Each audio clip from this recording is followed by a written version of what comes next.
সামনে আমাদের অনেক কঠিন চ্যালেঞ্জ আছে। 1988 সাল থেকে 2025, মাঝখানে কেটে গেছে 37 বছর। দীর্ঘ এই সময়ে রাজনৈতিক পরিক্রমায় নিজেকে ধাপে ধাপে প্রমাণ করেছেন তারেক রহমান। ঝড় ঝঞ্ঝায় বিধ্বস্ত দলকে বারবার টেনে তুলেছেন। 9 জানুয়ারি শুক্রবার আনুষ্ঠানিকভাবে চেয়ারম্যানের দায়িত্ব বুঝে নিলেন তিনি। প্রতিষ্ঠাতা চেয়ারম্যান বাবা জিয়াউর রহমান ও মা বেগম খালেদা জিয়ার পর তারেক রহমান হলেন বাংলাদেশ জাতীয়তাবাদী দলের তৃতীয় চেয়ারম্যান, সবচেয়ে জনপ্রিয় আর রাষ্ট্র পরিচালনায় অভিজ্ঞ দল বিএনপির যোগ্য কাণ্ডারি।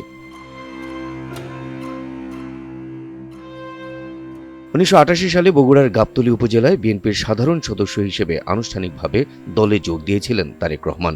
তারপর বাবার মতো ছুটে যান তৃণমূল নেতৃত্বের কাছে। আরএফএল গিজার মানে চটজলদি পানি গরম, বিদ্যুৎ বিল 20% কম। আরএফএল গিজার, উষ্ণ পানির পরশ। দলকে সংগঠিত করার পাশাপাশি এরশাদ বিরোধী আন্দোলনেও রাখেন জোরালো ভূমিকা। 1991 সালের নির্বাচনের আগে মা বেগম খালেদা জিয়ার সঙ্গে দেশের প্রায় প্রতিটি জেলায় নির্বাচনী প্রচারণায় অংশ নিয়েছিলেন তিনি। 1993 সালে বগুড়া জেলা বিএনপির সম্মেলনে তিনি গোপন ব্যালটের মাধ্যমে নেতৃত্ব নির্বাচনের ধারা চালু করেন, যা পরবর্তীকালে অন্যান্য জেলা ইউনিটের জন্য একটি আদর্শ মডেল হয়ে ওঠে। 2001 সালের সংসদ নির্বাচনের সময় থেকে তিনি তৃণমূল রাজনীতির পাশাপাশি দলের ভেতরেও সক্রিয় হয়ে উঠতে থাকেন। ইতিবাচক রাজনীতির জন্য নিজেকে প্রমাণ করার চেষ্টায় থাকেন। 2002 সালের 22 জুন দলের মধ্যে সিনিয়র যুগ্ম মহাসচিব পদ তৈরি করে তাকে ওই পদে অধিষ্ঠিত করা হয়। 2009 সালে দলের সম্মেলনে তাকে সিনিয়র ভাইস চেয়ারম্যান করা হয়। সেই ধারাবাহিকতায় 2018 সালে দুর্নীতির মামলায় খালেদা জিয়া জেলে যাওয়ার পরপরই তাকে দলের ভারপ্রাপ্ত চেয়ারম্যান হিসেবে ঘোষণা করে বিএনপি। তখন থেকেই মূলত দলের মূল নীতি নির্ধারকের ভূমিকায় অবতীর্ণ হন তারেক রহমান। 2004 সালে ঢাকায় তৎকালীন বিরোধী দলীয় নেত্রী শেখ হাসিনার সমাবেশে গ্রেনেড হামলা মামলার আসামি করা হয় তাকে। আওয়ামী সরকারের পতনের পর মামলা থেকে অব্যাহতি পান।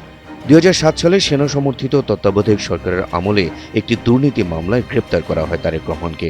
18 মাস কারাগারে থাকার পর 2008 সালের 3 সেপ্টেম্বর মুক্তি পান তারেক রহমান। রিমান্ডে থাকা অবস্থায় তার উপর অমানবিক নির্যাতন চালানো হয়, শারীরিকভাবে প্রায় পঙ্গু করে দেয়া হয় তাকে।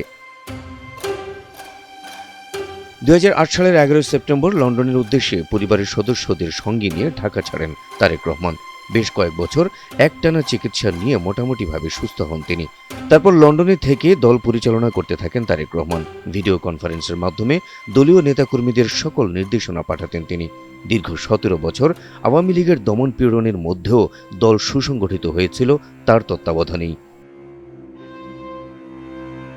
আরএফএল গিজার মানে চটজলদি পানি গরম, বিদ্যুৎ বিল 20% কম। আরএফএল গিজার, উষ্ণ পানির পরশ। দীর্ঘ 17 বছর পর দেশে ফেরার কয়েকদিনের মধ্যেই মৃত্যুবরণ করেন তার মা বিএনপির চেয়ারপারসন বেগম খালেদা জিয়া। দলের গঠনতন্ত্র অনুযায়ী স্বয়ংক্রিয়ভাবেই চেয়ারম্যানের পদটি চলে আসে তারেক রহমানের কাঁধে। তবুও দলের স্থায়ী কমিটির সদস্যদের উপস্থিতিতে শুক্রবার আনুষ্ঠানিকভাবেই দলের চেয়ারম্যানের দায়িত্ব গ্রহণ করলেন তারেক রহমান। তবে চেয়ারম্যান তারেক রহমানকে এবার মুখোমুখি হতে হবে বেশ কিছু চ্যালেঞ্জের, মুখোমুখি হতে হবে বেশ কিছু প্রতিবন্ধকতারও। আসছে নির্বাচনকে কেন্দ্র করে অনেক আসনে এরই মধ্যে সরব হয়ে উঠেছে বিদ্রোহী প্রার্থীরা। ফলে দলের এই বিদ্রোহী প্রার্থীদের নিয়ন্ত্রণের দায়িত্ব নিতে হবে তারেক রহমানকে। রাজনৈতিক প্রতিপক্ষগুলোকেও সাবধানতার সঙ্গে মোকাবেলা করতে হবে। রাজনীতির মাঠে প্রতিপক্ষের তীব্র সমালোচনার ভারও সইতে হবে তাকে। এছাড়া পতিত আওয়ামী সরকারের মিডিয়া উইংয়ের অপপ্রচার, দেশ বিদেশের নানা ষড়যন্ত্রকারীদের ষড়যন্ত্রও সামাল দিতে হবে তাকে। আর এসব প্রতিবন্ধকতাকে জয় করে বিএনপিকে আরও সুসংগঠিত আর জনপ্রিয় করে তুলবেন তারেক রহমান, এমনটাই বিশ্বাস দলের লাখো নেতাকর্মীর। আপনাদের কাছ থেকে এনটিভি অনলাইন। আমরা দেশের মানুষের যে সমস্যাগুলো আছে সেই সমস্যাগুলো যাতে আমরা সমাধান করতে সক্ষম হই।